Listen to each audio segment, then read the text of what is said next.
Hello my YouTube family and welcome back to the study with Bhuvan Agrawal YouTube channel.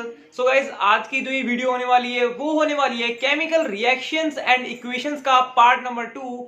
And thanks a lot to all of you कि आपने जो है हमारी जो family है उसको बढ़ाकर 200 सब्सक्राइबर्स, मतलब कि 200 की जो फैमिली है वो कंप्लीट हो चुकी है। हम उम्मीद करते हैं कि आप ऐसे ही हमें सपोर्ट करते रहेंगे और ये 2 लाख 2 मिलियन तक पहुंच जाएंगे। सो गाइस, बिना किसी देरी के आज हम स्टार्ट करने वाले हैं part number 2 of chemical equations and reactions का, जिसमें कि हम बात करेंगे टाइप्स ऑफ केमिकल रिएक्शंस के बारे में, जो कि आपके कोर्स में है अभी सिर्फ 4 टाइप की रिएक्शंस। उसके बारे में आज हम इस वीडियो में बात करेंगे। बिना देरी के साथ लेट्स गेट स्टार्टेड।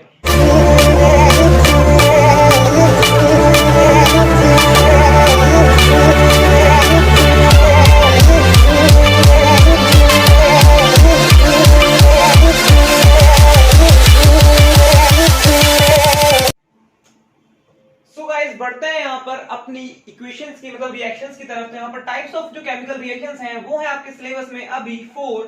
वो कौन कौन सी टाइप की हैं? सबसे पहले हम बात करेंगे कॉम्बिनेशन रिएक्शन की। अगर आपने इसका पार्ट 1 नहीं देखा है तो आप जाकर देख सकते हैं यहाँ पर आई बटन पर क्लिक करके, या फिर मैं डिस्क्रिप्शन में लिंक जो है वो दे दूंगा। उसके बाद यहाँ पर आता है सेकंड, जो आती है वो आती है आपकी डिस्प्लेसमेंट रिएक्शन, या फिर हम कह सकते हैं यहाँ पर आती है डिकम्पोजिशन रिएक्शन। थर्ड नंबर बात की आपकी डिस्प्लेसमेंट रिएक्शन। एंड फोर्थ जो आती है लास्ट, वो है आपकी डबल डिस्प्लेसमेंट रिएक्शन। तो गाइस, यहां पर आते हैं आपके पास 4 टाइप्स की रिएक्शन, जो कि आज हम इस वीडियो में डिस्कस करेंगे। That is combination reaction, decomposition reaction, displacement reaction and the last one is double displacement reaction. So guys, अगर हम ओवरव्यू लेते हैं इन 4 टाइप्स की रिएक्शन का, सबसे पहले हम बात करेंगे कॉम्बिनेशन रिएक्शन के बारे में। तो जो कॉम्बिनेशन रिएक्शन है गाइस, उसके बारे में अगर हम बात करते हैं तो आपको नाम से ही यहाँ पर थोड़ा सा क्लियर हो जाता है। दैट इज कंबाइन हो रहा होगा कोई ना कोई चीज जो है, सब्सटेंस जो है या फिर जो रिएक्टेंट है वो कंबाइन हो रहे होंगे और आपको दे रहे होंगे एक न्यू प्रोडक्ट। तो इसके बारे में हम बात करते हैं सबसे पहले कॉम्बिनेशन रिएक्शन के बारे में। सो अगर हम इसकी डेफिनेशन के बारे में बात करते हैं तो कॉम्बिनेशन रिएक्शन में 2 और मोर सब्सटेंस या फिर 2 और मोर रिएक्टेंट्स रिएक्ट करते हैं आपस में, जिससे कि आपके पास एक प्रोडक्ट मिल जाए, दैट इज जो कि कंबाइंड प्रोडक्ट होगा फर्स्ट एंड सेकंड रिएक्टेंट का। सो सिंपल जो वर्ड्स में अगर हम इसकी डेफिनेशन के बारे में बात करते हैं, so combination reaction is that reaction in which 2 or more substances react with each other or combine to form a new substance। तो यहाँ पर गाइस केमिस्ट्री है, तो केमिस्ट्री में आपको मेन चीज जो ध्यान देना है वो है आपको रिएक्शन पर, कि रिएक्शन होगी कैसे, क्या होगी। तो कॉम्बिनेशन रिएक्शन के आपके पास बहुत ही सारे एग्जांपल्स हैं, लेकिन यहाँ पर मैं बहुत ही सिंपल एग्जांपल से लेके चलता हूं। यहाँ पर मैं मैग्नीशियम ले लेता हूं और साथ में ले लेता हूं मैं ऑक्सीजन। दैट इज ये एनसीईआरटी बुक का एग्जांपल ले रहा हूं मैं। यहाँ पर मैग्नीशियम है, दैट इज मैं इसको मैग्नीशियम रिबन ले रहा हूं, दैट इज जो मैग्नीशियम रिबन है। और यहाँ पर ये ऑक्सीजन जो है इसको मैं हीट की फॉर्म में सप्लाई कर रहा हूं। तो यहाँ पर जो मेरे को मिल जाएगा वो बन जाएगा मेरे पास मैग्नीशियम ऑक्साइड। तो मैग्नीशियम ऑक्साइड जो यहाँ पर बनेगा, अब उसको इक्वेशन को बैलेंस कर लेते हैं गाइस। तो यहाँ पर ऑक्सीजन के 2 मॉलिक्यूल्स हैं, बैलेंसिंग भी मैंने पहली वीडियो में समझाई है, आप उसको जाके देख सकते हैं। यहाँ पर ऑक्सीजन के 2 मॉलिक्यूल्स है, बट यहाँ पर ऑक्सीजन का 1 है, तो यहाँ पर मैं 2 लगाऊंगा। लेकिन जैसे ही मैंने यहाँ पर 2 किया है मल्टीप्लाई, दैट यहाँ पर जो मैग्नीशियम है वो डिस्टर्ब हो चुका है, एंड देन मैग्नीशियम यहाँ पर क्या था, 1 था, यहाँ पर मैग्नीशियम 2 हो चुका है। तो यहाँ पर जो है सब बैलेंस हो चुकी है। ये जो इक्वेशन है ये है कॉम्बिनेशन रिएक्शन। अगर यहाँ पर हम इसके स्टेट्स लिखते हैं तो ये सॉलिड होती है, ये गैस की फॉर्म में, एंड देन ये जो आता है सॉलिड ऐश की फॉर्म में आता है, पाउडर फॉर्म में। तो कॉम्बिनेशन रिएक्शन में होप करता हूं कि आपको जो है वो क्लियर हो चुकी होगी, क्योंकि कॉम्बिनेशन में आपके पास 2 या 2 से ज्यादा प्रोडक्ट्स जो रिएक्टेंट्स होंगे वो मिलकर कंबाइन होकर एक न्यू एक न्यू प्रोडक्ट बना लेंगे, जो कि आपके पास दिख रहा है यहाँ पर मैग्नीशियम ऑक्साइड। यहाँ पर आप लिख सकते हैं इसका जो नाम है, दैट इज मैग्नीशियम ऑक्साइड। सो ये थी गाइस हमारी फर्स्ट टाइप की रिएक्शन, जो है कॉम्बिनेशन रिएक्शन। तो उम्मीद करता हूं आपको बहुत ज्यादा इजी वे में समझाई हो मैंने और आपको समझ में आई होगी। तो यहाँ पर जो नेक्स्ट रिएक्शन आती है गाइस, कॉम्बिनेशन के बाद आती है आपकी डिकम्पोजिशन रिएक्शन। यहाँ पर मैं सिर्फ इसको ही ड्रॉप कर देता हूं। यहाँ पर मैं बात करता हूं नेक्स्ट रिएक्शन के बारे में। तो जो नेक्स्ट रिएक्शन है वो है decomposition reaction. Decomposition reaction. So guys इस रिएक्शन में कोई ना कोई एलिमेंट, कोई ना कोई मॉलिक्यूल जो होगा वो डिकम्पोज होगा, या फिर हम कह सकते हैं कोई ना कोई सब्सटेंस जो होगा वो डिकम्पोज होगा to or more simpler substances में। अगर इसकी जो मेन डेफिनेशन है उसके बारे में बात करते हैं, तो मेन डेफिनेशन की अगर हम बारे में बात करेंगे तो decomposition reaction is that reaction in which a substance breaks down into two or more simpler substances. तो यहां पर अगर हम इसकी सीधी सी बात जो है हम रिएक्शन के बारे में बात करते हैं, तो डिकम्पोजिशन की जो डेफिनेशन है वो क्लियर हो चुकी होगी कि यहां पर जो डिकम्पोजिशन है वो एक सब्सटेंस का होता है जिसमें कि एक सब्सटेंस एक से ज्यादा चीजों में, स्मॉलर चीजों में जो है वो ब्रेक हो जाता है। अगर मैं इसके एग्जांपल लेके चलता हूं तो आपके पास बहुत सारे एग्जांपल हैं इसके भी। तो मैं यहां पर जो है कोई भी एलिमेंट को ब्रेक कर सकता हूं, दैट इज मैं ले रहा हूं यहां पर कैल्शियम कार्बोनेट। मैं यहां पर कैल्शियम कार्बोनेट को लेके चलता हूं और कैल्शियम कार्बोनेट जो है अगर हीट की, अगर मैं इसको हीट प्रोवाइड करता हूं, यहां पर मिलेगा मेरे को कैल्शियम ऑक्साइड प्लस में कार्बन डाइऑक्साइड गैस जो कि हो जाएगी आपकी इवॉल्व।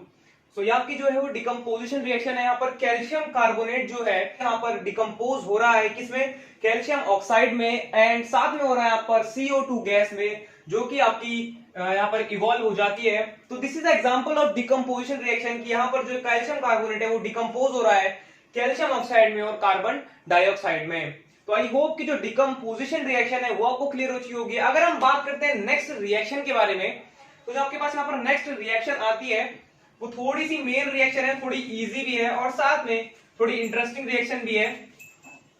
इसको हम एग्जांपल लेके चलेंगे, एक बहुत ही सिंपल एग्जांपल के साथ लेके चलेंगे। सो यहां पर मैं हेडिंग डाल देता हूं, यहां पर थर्ड जो रिएक्शन है वो है आपके पास displacement reaction.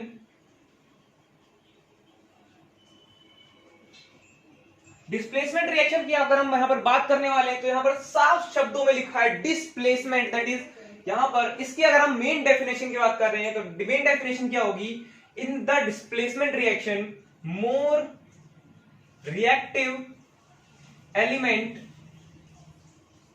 Displaces less reactive element. तो डिस्प्लेसमेंट रिएक्शन की अगर हम बात करते हैं तो यहां पर मोर reactive element displaces the less reactive element, that is कि जो एलिमेंट ज्यादा रिएक्टिव होगा वो कम रिएक्ट करने वाले एलिमेंट को, जो कम रिएक्टिव एलिमेंट होगा उसको क्या करेगा, वो डिस्प्लेस कर देगा। इसको एक बहुत ही ज्यादा सिंपल एग्जांपल लेके चलते हैं। एज्यूम कीजिए आप क्लास में हैं और क्लास में आपके पास एक हाई पावर वाला बच्चा है और एक लो पावर वाला बच्चा है। तो यहां पर जो डिस्प्लेसमेंट रिएक्शन होगी, जो हाई पावर वाला होगा वो लो पावर वाले को डिस्प्लेस कर देगा। तो यहां पर डिस्प्लेसमेंट रिएक्शन इसी रिएक्शन का नाम है जिसमें कि हाई मोर रिएक्टिव एलिमेंट जो होगा वो लीस्ट रिएक्टिव एलिमेंट को डिस्प्लेस कर देगा।